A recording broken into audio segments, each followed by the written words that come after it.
make a political point, what's the point? Well, the documents are less clear about this.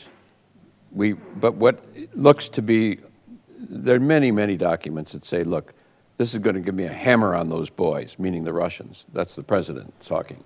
Another one says, this is the This is Truman. Truman. His Secretary of War says, this is the MasterCard of diplomacy against the Russians, the atomic bomb. There are many, many documents that strongly suggest, particularly the Secretary of State, James Burns, understood that the bomb was more a diplomatic tool than a military tool. The chief of staff of the U.S. Army and the combined chiefs, General Marshall, said this is not a military decision.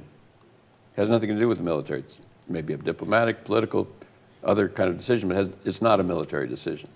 So, interestingly, the military, I mentioned this, I think, in our last discussion, virtually all the major American military leaders went public after the war, saying the atomic bomb was totally unnecessary.